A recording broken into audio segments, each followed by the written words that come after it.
So if you've been looking at the information about our NLP Master Practitioner programme, you'll have seen that we major on the whole process of modelling. But one or two people have said to me, you keep talking about modelling, but what is it really?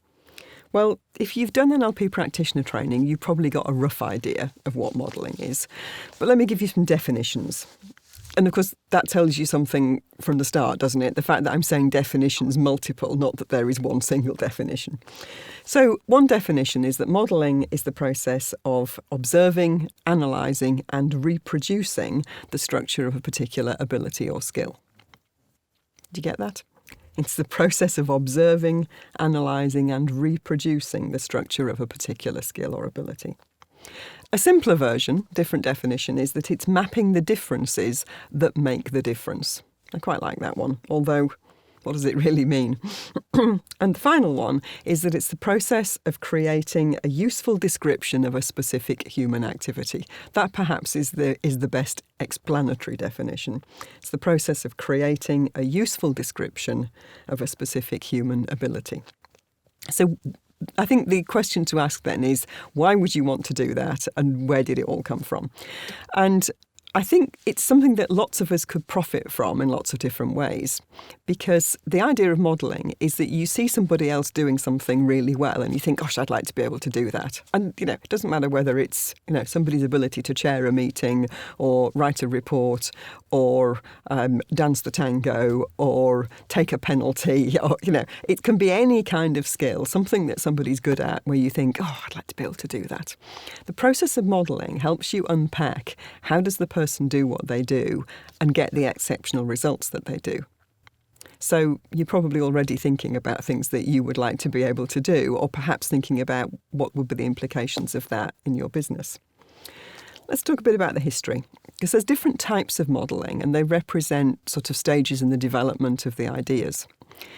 The first set of techniques that were known as modelling were developed by John Grinder and Richard Bandler in the early days of NLP. And it was the process that they used to understand and replicate the linguistic skills of some of the great therapists of their day. So they were working with people like Fritz Perls, Virginia Satir and Milton Erickson. And what they were interested in is, how do these people phrase their questions? How do they frame language in such a way that the person on the receiving end not only understands it, but it also helps them to see things in a different way, get a different sense of themselves, and ultimately to recover from some kind of mental health problem that had been troubling them. And the Bandler and Grinder approach to modelling was very much watch and have a go at doing it. And keep watching and keep analysing and keep shifting slightly what you do until you can get the same results as the person you're observing. Now, as you might imagine, that can be a very lengthy process. When you read the books on the subject, what it doesn't really tell you is that this can be months and months and months of working at it every day. So the next stage in development of modelling was to say, OK, as well as watching, why don't we ask some questions? And so this was kind of moving more into a cognitive area of, let's ask the person, what are they thinking? How are they thinking? What's important to them about what they're doing? And see if we can create a kind of mental process that underpins the skill. And so I think Robert Dilts is probably the best exponent of this type of modelling and has written several books on the subject, where ultimately what we're aiming for is to be able to say, this is the sequence of things that a person does inside their head and physiologically in order to achieve the result.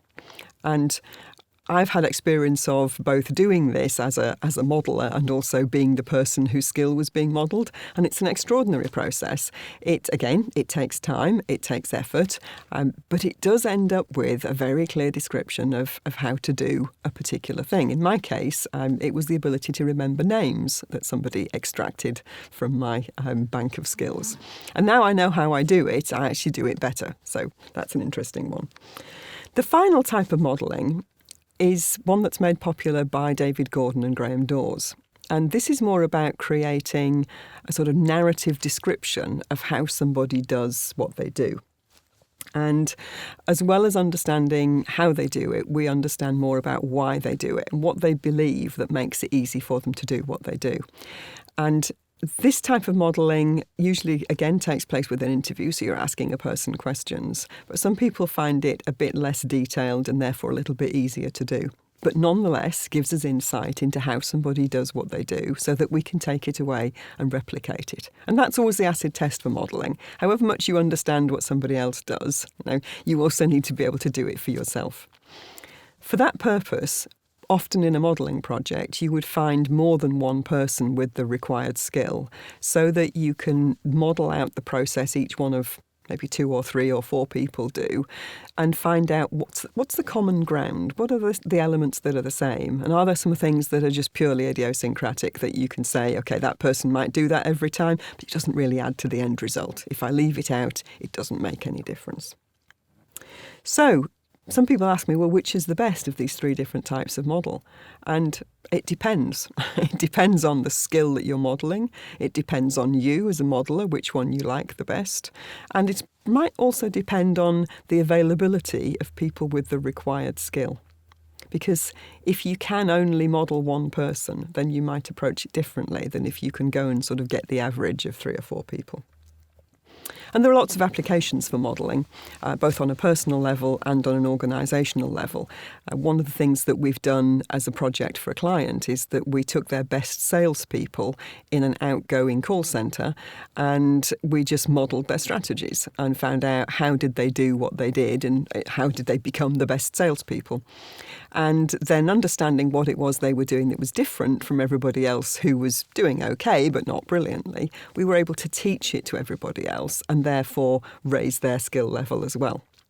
The interesting part was the people who were already the best salespeople continue to be the best salespeople, even though their colleagues now learnt how to do what they were doing, because the understanding of what it was they were doing that was so successful actually made them able to apply it more effectively and get even better results than they were getting before.